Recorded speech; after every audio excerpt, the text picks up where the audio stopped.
ഇപ്പോ social media തുറന്നു കഴിഞ്ഞാൽ തൊപ്പിയുടെ വിഷയം മാത്രമേ ഉള്ളൂ കേട്ടോ. അത് അവരായി അവരുടെ യൂണിവേഴ്സ്. പക്ഷേ ഈ തൊപ്പി തന്നെ പറയണു തൊപ്പിയുടെ വീട്ടിൽ ലഹരി കച്ചവടം നടത്തിയിട്ടുണ്ടെന്നുള്ളത്. തൊപ്പി വെറും പൊട്ടനാട്ടോ. ഇനി കുറച്ചു കാലം അകത്ത് കിടക്കാം.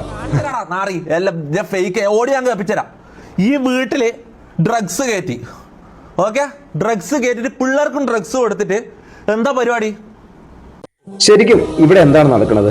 ശരിക്കും ഇങ്ങനെയുള്ള ആളുകളൊക്കെ എന്താണ് ഇൻഫ്ലുവൻസ് ചെയ്യുന്നത്? ഇവരൊക്കെ ലൈവ് സ്ട്രീമിംഗിൽ പോയി കഴിഞ്ഞാൽ മനസ്സിലാവുന്നുണ്ട് എന്തൊക്കെ പോക്കിരിത്തരങ്ങളാണ് അവിടെ നടക്കുന്നത്. കൊച്ചു പിള്ളേരാണ് കൂടുതൽ ഫാൻ ബേസ് ആയിട്ട് നടക്കുന്നത്. വലിയ എന്തോ സംഭവം പോലെയാണ്.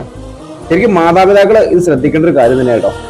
വഴി തെറ്റിപ്പോവാൻ വളരെ നേരമൊന്നും വേണ്ട. ശരിക്കും ഇവരിപ്പോ അടിച്ച് പിരിഞ്ഞതുകൊണ്ടാണ് ഇത്തരം കാര്യങ്ങൾ പറഞ്ഞത്.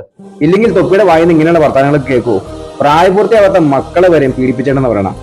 പല പോക്കിരിത്തങ്ങളും നടന്നിട്ടുണ്ട് കേട്ടോ. ശരിക്കും ഇവരൊക്കെ എന്താണ് ഇൻഫ്ലുവൻസ് ചെയ്യുന്നത്? കുറെ ഇപ്പോഴത്തെ 2K പിള്ളേര്, അവരെ കുറ്റം പറ്റിയ കാര്യമില്ല. ഇതൊക്കെ കാണുമ്പോൾ വലിയ സംഭവം തോന്നി പോട്ടോ. കുറെ പേര് ഇപ്പോഴും ഫാൻ ബേസ് ആയിട്ട് നടക്കുന്നുണ്ട്. എന്തായാലും ഈ തൊപ്പിയുടെ കയ്യിൽ എല്ലാ തെളിവുകളും ഉണ്ട് കേട്ടോ. കേരള പോലീസ് എത്രയും പെട്ടെന്ന് ആ തെളിവുകളൊക്കെ എടുത്തിട്ട് ഒക്കെ അതിനെ പിടിച്ച് അകത്തോട്ട് കേട്ടോ. ഈ ഒരു കമന്റ് ബോക്സിൽ കേരള പോലീസിനെയും ആഭ്യന്തര മന്ത്രിയെയും മെൻഷൻ ചെയ്യുക. തൂഫാന്റെ ഭാഗമായിട്ട് ഇവരെയൊക്കെ അറസ്റ്റ് ചെയ്യുക. മാക്സിമം ഒന്ന് ഷെയർ ആയി കൊടുക്കട്ടോ.